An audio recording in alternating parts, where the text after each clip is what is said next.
আসসালামু আলাইকুম and welcome back to my channel. কেমন আছেন সবাই? আশা করছি সবাই অনেক ভালো আছেন। আজকে আপনাদের সাথে একটি মজাদার রেসিপি শেয়ার করছি। আজকে খুব সহজ উপায়ে শাহি টুকরা রেসিপিটি শেয়ার করলাম। বাসায় থাকা অল্প উপকরণ দিয়েই এই শাহি টুকরাটা কিন্তু সহজে তৈরি করা যায়। ঈদের দিন সকাল সকাল উঠেই যখন আপনারা খুব সহজ উপায়ে এই শাহি টুকরাটা তৈরি করতে পারবেন, খেতে অসম্ভব ভালো লাগবে আর তৈরি করাটা খুবই সহজ। তো বন্ধুরা, শাহি টুকরা বানানোর জন্য প্রথমে আমি নিয়েছি 1 কাপ কুসুম গরম দুধ। তারপরে দিয়ে দিলাম এখানে 1 টেবিল চামচ কাস্টার্ড পাউডার। তবে এখানে অনেকেই জাফরানটা ইউজ করে থাকে, তবে আমার হাতের কাছে জাফরান নেই, যার কারণে আমি আজকে কাস্টার্ড পাউডার দিয়েই শাহি টুকরাটা বানাচ্ছি। এখন মিক্স করে এক পাশে রেখে দিলাম। আমার লাগবে এখানে পাউরুটি। আমি 5 পিস পাউরুটি নিয়ে নিলাম। সাইডের অংশটাকে কেটে ফেলে দিতে হবে। 5 পিস পাউরুটি কিন্তু মাঝখান থেকে কেটে নিলে 10 পিস হয়ে যাবে। দেখতেই পাচ্ছেন আমি সাইডের অংশটাকে কেটে আলাদা করে দিচ্ছি। তারপরে মাঝখান থেকে রুটিটাকে এভাবে টুকরো করে নিলাম। তবে আপনারা যে কোনো শেপে টুকরো করে নিতে পারবেন। এইভাবে আমি সবগুলো রুটি কেটে নিচ্ছি। তো বন্ধুরা, যারা আমার এই চ্যানেলে নতুন আছেন, এখনও সাবস্ক্রাইব করেননি, অবশ্যই সাবস্ক্রাইব করে পাশে থাকা বেল আইকনটি বাজিয়ে দিবেন। যখনই আমি নতুন ভিডিও আপলোড করব সঙ্গে সঙ্গে নোটিফিকেশন পেয়ে যাবেন। আর যারা আমাকে সাপোর্ট করছেন সবাইকে অসংখ্য ধন্যবাদ জানাচ্ছি। তো রুটিগুলো আমার কেটে নেওয়া হয়ে যাচ্ছে।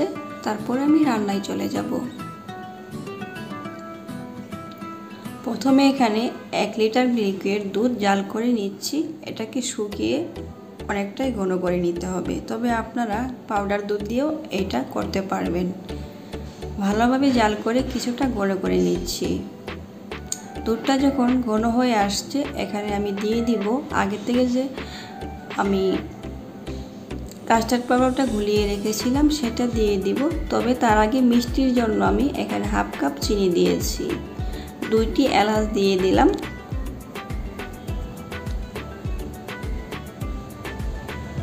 আগে থেকে যে কাস্টার্ড পাউডারটা গুলিয়ে রেখেছি এটা সম্পূর্ণটাই দিয়ে দিচ্ছি।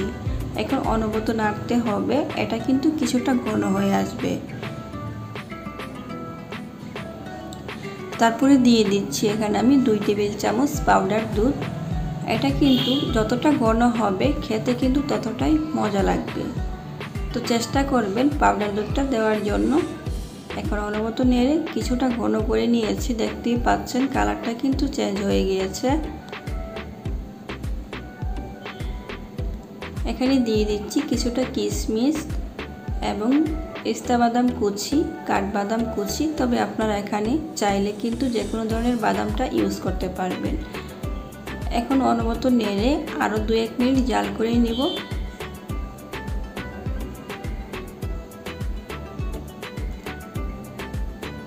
এখন নামিয়ে একপাশে রেখে দিচ্ছি। শাহি টুকরা বানানোর জন্য অবশ্যই পাউরুটিটাকে কিন্তু ভেজে নিতে হবে। আমি এখানে পাউরুটিটা ভাজার জন্য ঘি দিয়ে দিলাম। ঘিতে ভাজলে এটা খেতে কিন্তু অসম্ভব ভালো লাগবে। তবে আপনারা তেলটাও ইউজ করতে পারবেন, সেই ক্ষেত্রে কিন্তু শাহি টুকরার আসল টেস্ট পাবেন না। ঘিতে পাউরুটিগুলোকে 2 পাশেই ব্রাউন কালার করে ভেজে নিব। কিছুটা টোস্ট বিস্কিটের মতো কালার আসবে, তাহলে কিন্তু শাহি টুকরাটা খেতে অসম্ভব মজা হবে। দেখতেই পাচ্ছেন। তবে এই সময় চুলার আঁচটাকে কমিয়ে রাখতে হবে, না হলে কিন্তু পাউরুটিগুলো পুড়ে গেলে দেখতে ভালো লাগবে না।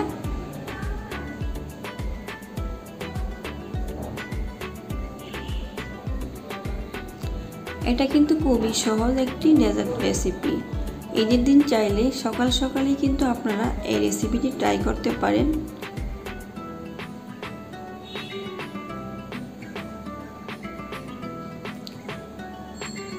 একটু সময় নিয়ে রুটিগুলোকে ভেজে নিতে হবে যেন কিছুটা মচমচে হয়।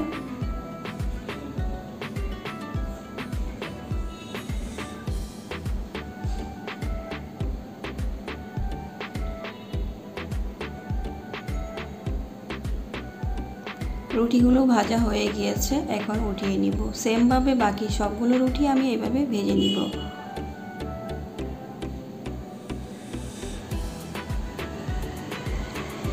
তো রুটিগুলো ভাজা হয়ে যাওয়ার পরে আমি একটা প্লেটে সাজিয়ে নিচ্ছি।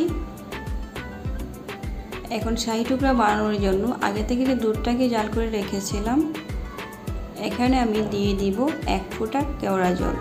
দুধটা কিন্তু এখনও গরম আছে, সেই অবস্থায় কেওড়া জলটা ইউজ করছি, তবে কেউ চাইলে চুলা থাকতেও ইউজ করতে পারবেন। এই কেওড়া জলটা ইউজ করাতে শাহি টুকরায় কিন্তু খুবই মজার একটি স্মেল পাবেন, আর খেতেও অসম্ভব ভালো লাগবে। দেওয়ার পরে ভালোভাবে মিক্স করে দিচ্ছি। এখন পাউরুটির উপরে দুধের মিশ্রণটাকে দিয়ে দিতে হবে। এটা তৈরি করা আমিও ভেবেছিলাম অনেক ঝামেলা হবে, তবে আমার কাছে মনে হলো এটাতে সহজ আর কোনো রেসিপি হয় না, আর খেতে তো অসম্ভব ভালো লাগে। অবশ্যই ট্রাই করবেন।